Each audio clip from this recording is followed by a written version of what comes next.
ಹೇಳ್ಬಿಡಿ ನೋಡೋಣ. ನಮ್ಮ ತಂದೆಯವರು ಮಂತ್ರಿ ಇದ್ದಂತ ಸಂದರ್ಭದಲ್ಲಿ integrated development of small and medium towns ಅಂತಕ್ಕಂಥ ಒಂದು ಯೋಜನೆ, ಅಂದು ಕೇಂದ್ರ ಸರ್ಕಾರದಿಂದ ತಂದಂತ ಯೋಜನೆ.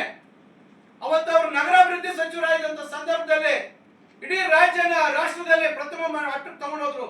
ಇಂಥ IDSMT ಯೋಜನೆಗಳನ್ನ ಇಡೀ ರಾಜ್ಯದಲ್ಲಿ ಎಲ್ಲ ಕಡೆ ಮಾಡುವಂತದ್ದು ಮಾಡಿದ್ರು. ಅವತ್ತು ನಮ್ಮ ತಂದೆಯವರು ಚುನಾವಣೆಯಲ್ಲಿ ಅಲ್ಪ ಮತಗಳಲ್ಲಿ ಸೋತರು. ಕಟ್ಟಡ ಪೂರ್ಣ ಆಗಿರ್ಲಿಲ್ಲ, ಬೇರೆಯವರು ಗೆದ್ದಿದ್ರು. ಕಟ್ಟಡ ನಿರ್ವಹಣೆ, ಕಟ್ಟಡ ಸರಿಯಾದ ರೀತಿ ಕಾಮಗಾರಿ ಆಗಲಿಲ್ಲ. ಆ ಸಂದರ್ಭದಲ್ಲಿ 10 ವರ್ಷ ಹಾಗೆ ಬಿದ್ದಾಯ್ತು. 2004ರಲ್ಲಿ ನಾನು ಮತ್ತೆ ಶಾಸಕರಾದ ಮೇಲೆ ಆಜಾದ್ ಚೌಕಲ್ಲಿ ಹೇಳಿದೆ, ಅದನ್ನ ಸಾರ್ವಜನಿಕ ಉಪಯೋಗಕ್ಕೆ ನಾನು ಮಾಡ್ಕೊಡ್ತೀನಿ ಅಂತ ಹೇಳಿ ನಾನು 3 ವರ್ಷದಲ್ಲಿ ಇದ್ದಂತ ಕಾನೂನು ತೊಡಕುಗಳನ್ನ ನಿವಾರಣೆ ಮಾಡಿ ಅದನ್ನ ಯಾವಾಗಲೇ ಹೇಳಿದ್ರು ನನಗೆ, ಇದನ್ನ ತಳ್ಳಾಕ್ಬೇಕು, ಇದು ಇಲ್ಲ ಸರ್ ಅಂತ ಹೇಳಿ. ಇಲ್ಲ, ಇಷ್ಟೆಲ್ಲ ನಾವು ಮಾಡಿದ್ದೀವಿ, ತಳ್ಳಕ್ಕಾಗಲ್ಲ, ಎಷ್ಟು ದಿವಸ ಬಂದ್ರೆ ಬರ್ಲಿ ಅಂತೇಳಿ ಅದನ್ನ ಮತ್ತೆ ರಿಪೇರಿ ಮಾಡಿಸಿ ಸಾರ್ವಜನಿಕರ ಉಪಯೋಗಕ್ಕೆ ಕೊಟ್ಟು ನಾನಿವತ್ತು ನಿಮ್ಮ ಇಲ್ಲಿ ಬಡವರು ನೀವೆಲ್ಲ ಇದ್ದೀರಾ. ಇವತ್ತು ಯಾರು ಅಸಂಘಟಿತ ಬೀದಿ ಬದಿ ವ್ಯಾಪಾರಸ್ಥರು ಇದ್ದಾರೆ, ಅವ್ರಿಗೆಲ್ಲ ಒಂದು ವ್ಯವಸ್ಥೆ ಮಾಡಬೇಕು ಅಂತೇಳಿ ಬಹಳ ಒಳ್ಳೆ ರೀತಿಯಲ್ಲಿ ವಿನ್ಯಾಸ ಮಾಡಿಸಿದ್ರು. ಅದ್ರ ಮೇಲೆ ಕಟ್ಟಬೇಕು ಅಂತ ಹೇಳಿ, ಅದ್ರ ಜೊತೆಗೆ ಕೆಳಗಡೆ ಏನು ಹಾಳಾಗಿತ್ತು ಅದಕ್ಕೆಲ್ಲ ರಿಪೇರಿ ಮಾಡಿ ಅದಕ್ಕೆಲ್ಲ ಸೇರಿ ಸುಮಾರು 23 ಕೋಟಿ ರೂಪಾಯಿ ಮಂಜೂರು ಮಾಡಿಸಿದ್ದೆ. ಟೆಂಡರ್ ಆಗಿತ್ತು. ನಾನು ಸ್ವಲ್ಪ ಯಾಮಾರ್ಬಿಟ್ಟೆ. ನಾನು ಆ ಕಟ್ಟಡದ ಒಂದು ಸ್ಥಿತಿಗತಿಗಳ ಬಗ್ಗೆ ನಾವು ಒಂದು ಪರೀಕ್ಷೆ ಮಾಡಿಸಬೇಕಾಗಿತ್ತು. ಕಾಮಗಾರಿ ಶುರು ಮಾಡುವಂತ ಸಂದರ್ಭದಲ್ಲಿ ನಮಗೆ ಮೇಲೆ ಚಾವಣಿ ತೂತ್ ಬೀಳ್ತಾ ಇತ್ತು, ಇವೆಲ್ಲ ಆಗ್ತಾ ಇತ್ತು ಸಮಸ್ಯೆ. ತಕ್ಷಣ ಗಾಬರಿಯಾಗಿ ನಾವು ಅದನ್ನ ಪರೀಕ್ಷೆ ಮಾಡಿಸಿದ್ವಿ. ಪರೀಕ್ಷೆ ಮಾಡಿಸಿದಾಗ ಅವ್ರು ಹೇಳಿದ್ರು, ಸರ್ ನೀವು ತಕ್ಷಣ ಬಿಲ್ಡಿಂಗ್ ತೆಗಿಬೇಕು, ಯಾಕಂದ್ರೆ ನಾವು ಅದೆಲ್ಲ ಮೇಲೆ ಕ್ಲೀನ್ ಬೇರೆ ಮಾಡ್ಬಿಟ್ಟಿದ್ವಿ. ನಾನು ಯೋಚನೆ ಮಾಡಿದೆ, ಹೋಗ್ಲಿ ಮೇಲ್ಚಾವಣಿ ಆದ್ರೂ ತೆಗೆದು ಹೊಸದು ಹಾಕೋಣ, ಪೂರ್ತಿ ತೆಗೆಯೋದು ಬೇಡ ಅಂತ ಹೇಳಿ. ಅವ್ರು ಹೇಳಿದ್ರು ಪಿಲ್ಲರ್ಗಳೆಲ್ಲ ಎಷ್ಟು ಬಲ ಇಲ್ಲ ಸರ್, ಇದೆಲ್ಲ ಅವಾಗೆಲ್ಲ ಬಹಳ ದಿವಸ 10 ವರ್ಷ ಹಾಗೆ ಬಿಟ್ಟು ನೀರೆಲ್ಲ ಇಳಿದು ಆ ಪಿಲ್ಲರ್ಗಳೆಲ್ಲ ಎಲ್ಲ ಕಬ್ಬಿಣ ಎಲ್ಲ ಕಿಲ್ ಬಿಡಿಸ್ಬಿಟ್ಟಿದೆ, ನೀವು ಇದೇನು ಮಾಡಕ್ಕಾಗಲ್ಲ, ನೀವು ಎಷ್ಟೇ ಇದಕ್ಕೆ ರಿಪೇರಿ ಮಾಡಕ್ಕಾಗಲ್ಲ ಅಂತ. ಇಷ್ಟೆಲ್ಲ ಆದ್ಮೇಲೆ ನಾವು ಬೆಂಗಳೂರಿನಲ್ಲಿ ಬೋರಿಂಗ್ ಆಸ್ಪತ್ರೆ ಪಕ್ಕದಲ್ಲಿ ಏನೋ ಒಂದು ಕಾಂಪೌಂಡ್ ಗೋಡೆ ಕುಸಿದು 6-7 ಜನ ಪ್ರಾಣ ಕಳ್ಕೊಂಡು. ಇವೆಲ್ಲ ಆದಾಗ ಸರ್ಕಾರ ಬಹಳ ಗಂಭೀರವಾಗಿ ತಗೊಂಡು ತಕ್ಷಣ ಅದನ್ನ ನೀವು ಇದು ಮಾಡ್ಬೇಕು, ಇಲ್ಲ ಅಂದ್ರೆ ನಾಳೆ ಏನಾದ್ರೂ ಮಳೆ ಗಿಡ ಏಕಾಏಕಿ ಜೋರ್ ಮಳೆ ಬಂದಾಗ ನಾಳೆ ಪ್ರಾಣಿ ಹಾನಿ ಆದ್ರೆ ಯಾರು ಜವಾಬ್ದಾರು? ಅದಕ್ಕೆ ಇವ್ರು ಏನ್ ಹೇಳ್ತಾರೆ, ಅಭಿವೃದ್ಧಿಯ ಹೆಸರಲ್ಲಿ ಬಡವರ ಕಣ್ಣಲ್ಲಿ ನೀರು ಅಂತ ಹೇಳಿ. ಯಾರು ಅದನ್ನ ಸೃಷ್ಟಿ ಮಾಡಿದ್ಯಾರು? IDSMT ಯಾರು ನೀವು ಕಟ್ಸಿದ್ರ? ಇವತ್ತು ಮುನ್ಸಿಪಾಲಿಟಿಯಲ್ಲಿ ಕಟ್ಟಿರ್ತಕ್ಕಂಥ ಅಂಗಡಿಗಳೆಲ್ಲ ನೀವು ಕಟ್ಸಿದ್ರ? 10 ವರ್ಷ ಇದ್ರೆ ನಿಮ್ ಯೋಗ್ಯತೆಗೆ ಒಂದು ಅಂಗಡಿ ಕಟ್ಟಾಗಿ ಯೋಗ್ಯತೆ ಆಗಿಲ್ಲ ನಿಮ್ಗೆ.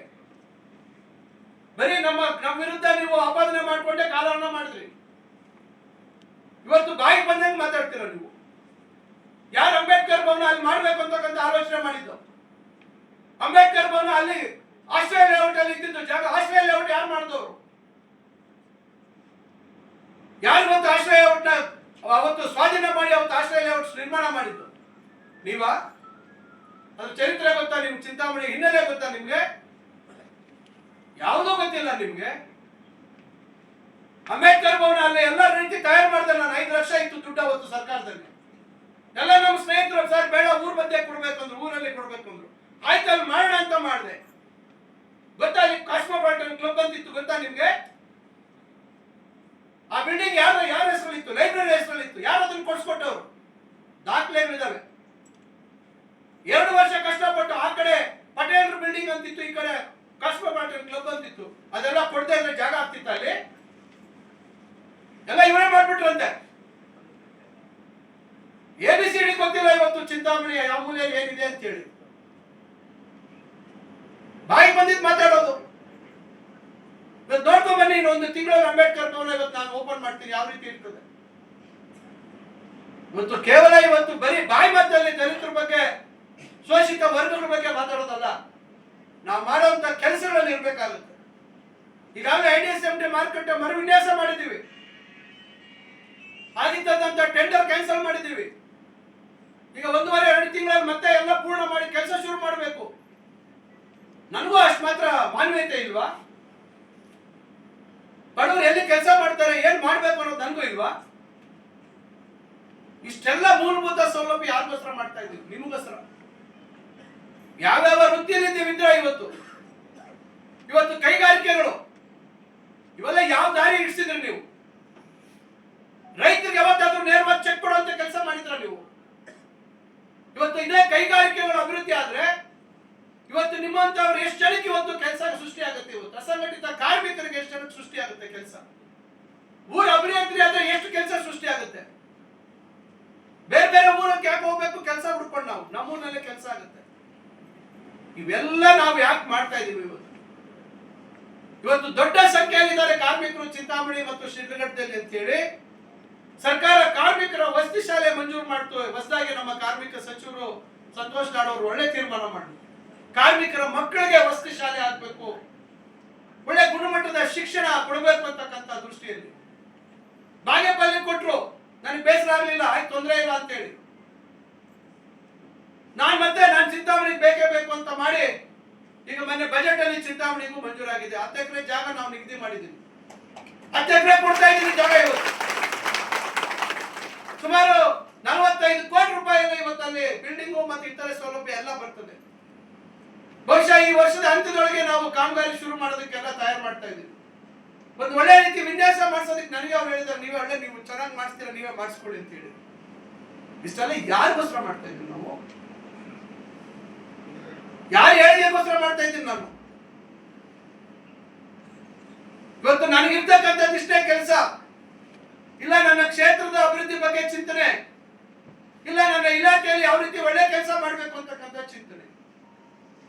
ನೀವು ಉಪಸಭಾಪತಿ ಇದ್ರಲ್ಲ, ಯಾರನ್ನ ಇಟ್ಕೊಂಡು ಮಾದೇವಪುರ ಸುತ್ತಲೂ ಯಾರನ್ನ ಎಲ್ಲೆಲ್ಲಿ ಕರೆಸಿ ಏನೇನು ಅವ್ರ ಮೇಲೆ ಒತ್ತಡ ಹಾಕಿ ವಸೂಲಿ ಮಾಡ್ಕೊಂಡ್ರಲ್ಲ, ಆ ರೀತಿ ಅನ್ಕೊಂಡ್ಬಿಟ್ರೆ ಯಾವಾಗೂ ಎಲ್ಲರೂ ನಿಮ್ಮಂಗೆ ಅನ್ಕೊಂಡ್ಬಿಟ್ಟಿದಾರ?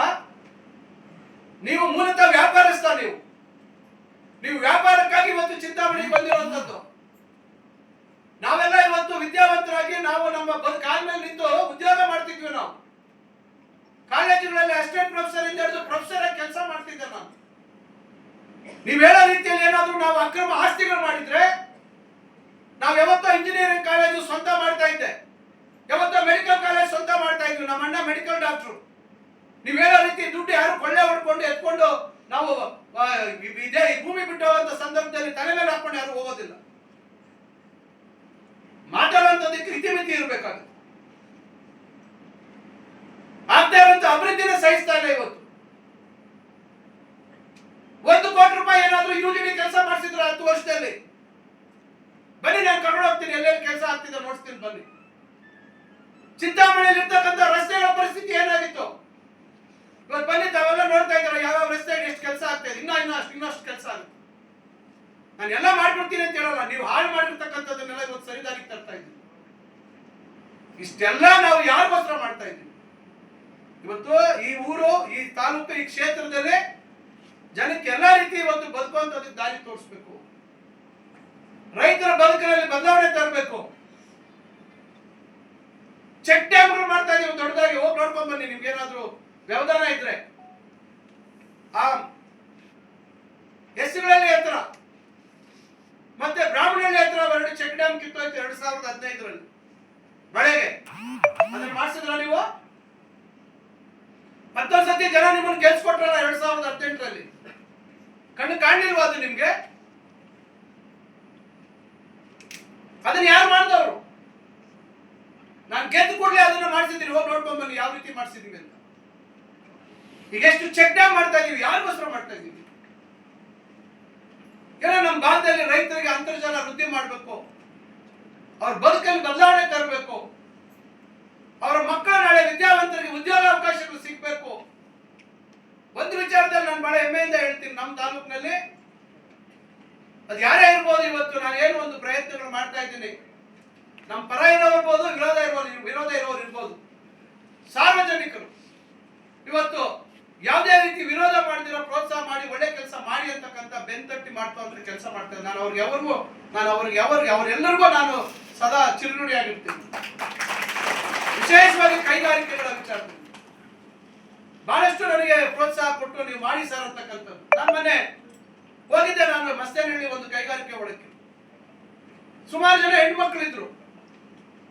ಅವರೆಲ್ಲರೂ ನಾನು ಮಾತಾಡಿದೆ, ಯಾವ ಊರಮ್ಮ ಅಂತ ಕೇಳಿದೆ.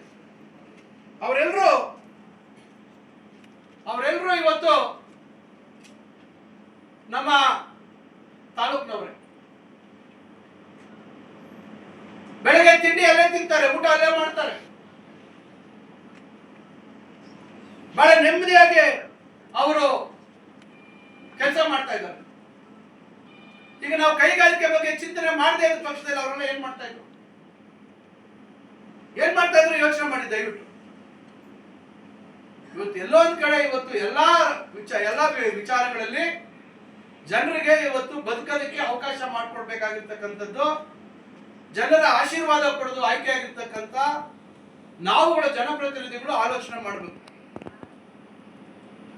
ಮುಂದಾಲೋಚನೆ ಇರಬೇಕು, ದೂರದ ಆಲೋಚನೆ ಇರಬೇಕು, ಆದ್ರೆ ದುರಾಲೋಚನೆ ಇರಬಾರ್ದು.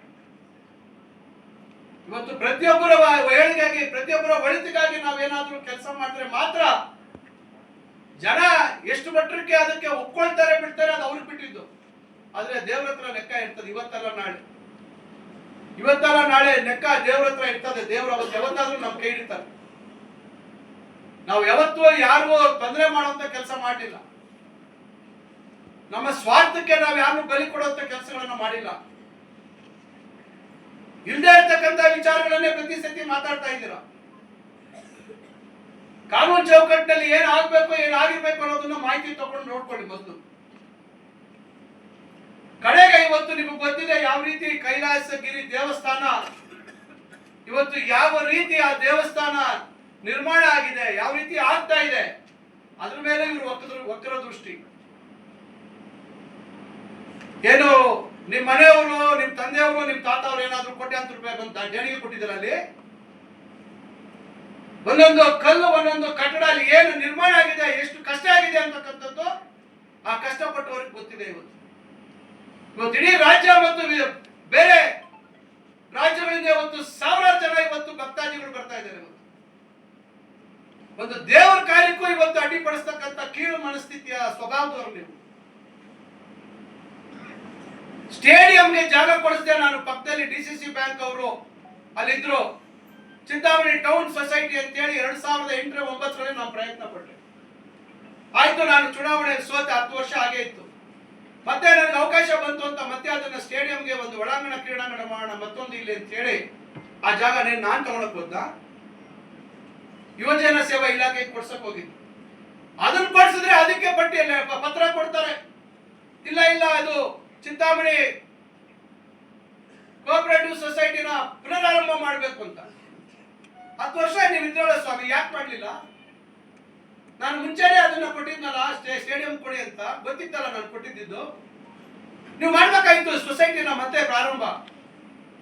ಯಾರು ಅಡ್ಡಿ ಇದ್ರ ನಿಮ್ಗೆ? ನಾವು ಅದನ್ನ ಸರ್ಕಾರದ ಒಂದು ಇಲಾಖೆಗೆ ಕೊಡ್ಸಿದ್ರೆ ಅದಕ್ಕೆ ಹೋಗಿ ವಿರೋಧ ಪತ್ರ ಕೊಡ್ತೀರಿ. ಇದಾ ನಿಮ್ ನಡವಳಿಕೆ? ಇದಾ ನೀವು ಹೇಳೋದು? ಮತ್ತೆ ಹೇಳೋದು ನಾನು ಯಾವ್ದಕ್ಕೂ ಅಡ್ಡ ಬರಲ್ಲ ಅಂತೆ. ಏನ್ ಬರ್ತಾ ಇರೋದು ನೀವು? ಕಾಲೇಜ್ ಒಳಗಡೆ ಒಂದು 14 ಗುಂಟೆ ಯಾರ್ದೋ ಖಾಸಗಿ ಜಾಗ ಇದೆ ಬಾಯ್ಸ್ ಕಾಲೇಜಲ್ಲಿ. ಅದನ್ನ ನಾವೆಲ್ಲ ತಯಾರು ಮಾಡಿ ಎಲ್ಲ ಮಾಡಿ ಅದಕ್ಕೆ ಭೂಸ್ವಾಧೀನಕ್ಕೆ ಪ್ರಕ್ರಿಯೆ ಮಾಡಿದ್ದೀವಿ. ಅಧಿಕಾರಿಗಳೇನು ಬೇಜವಾಬ್ದಾರಿಯಿಂದ ಮಾಡಕ್ಕಾಗತ್ತಾ? ಪ್ರತಿಯೊಂದು ದಾಖಲೆ ಇರ್ತದೆ. ನಾಳೆ ಏನಾದ್ರೂ ಹೆಚ್ಚು ಕಮ್ಮಿ ತಪ್ಪು ಮಾಡಿದ್ರೆ ನಾಳೆ ಅವ್ರ ಮನೆಗೆ ಹೋಗ್ತಾರೆ, ಸಸ್ಪೆಂಡ್ ಆಗ್ತಾರೆ. ಅದಕ್ಕೋಗಿ ತಕರಾರು ಅರ್ಜಿ ಕೊಡ್ತಾರೆ. ಈಗಾಗಲೇ ಭೂಸ್ವಾಧೀನ ಆಗ್ಬಿಟ್ಟಿದೆ. ಅವ್ರು ಯಾರೊಬ್ರು ಪಾಪ ಬೇರೆ ಕೆಲಸ ಇಲ್ಲ ಮಾಡಕ್ಕೆ, ಅವ್ರ ಕೈಯಲ್ಲಿ ಅರ್ಜಿಗಳು ಹಾಕ್ಸೋದು ಇವರು. ಮತ್ತೆ ಹಿಂದೆಯಿಂದ ಹೋಗೋದು ಅಧಿಕಾರಿಗಳಿಗೆ ಏನೋ ನನ್ನ ಬಗ್ಗೆ ಹೇಳೋದು. ಅಧಿಕಾರಿಗಳು ಯಾರು ಕಣ್ಣು ಮುಚ್ಕೊಂಡು ಕೂತಿಲ್ಲ. ಯಾರ್ಯಾರು ಯೋಗ್ಯತೆ, ಯಾರ್ಯಾರು ಯಾವ ರೀತಿ ನಡ್ಕೊಳ್ತಾ ಇದ್ದಾರೆ ಅನ್ನೋದು ಅಧಿಕಾರಿಗಳಿಗೂ ಗೊತ್ತಿದೆ. ನೀವು ಹೇಳಿದ್ದ ಸುಳ್ಳು ಕಂತೆಗಳು, ನೀವು ಹೇಳೋ ಸುಳ್ಳು ಕಟ್ಟುಕತೆಗಳಿಗೆಲ್ಲ ಕೇಳ್ಕೊಂಡು ಅಧಿಕಾರಿಗಳು ಕೆಲಸ ಮಾಡಲ್ಲ. ಅದರಿಂದ ನಾನು ನಿಮ್ಗೆ ಯಾಕೆ ಇವೆಲ್ಲ ಹೇಳಿದೆ ಅಂದ್ರೆ, ಇವತ್ತು ನಾವು ಕೈಗೊಂಡಿರ್ತಕ್ಕಂಥ ಪ್ರತಿಯೊಂದು ಕೆಲಸ ನಾವು ಇದೇ ಮಳವಳ್ಳಿ ಹತ್ರ 10 ಎಕರೆ ಕೊಡಿಸಿದ್ದೀನಿ ನಾನು.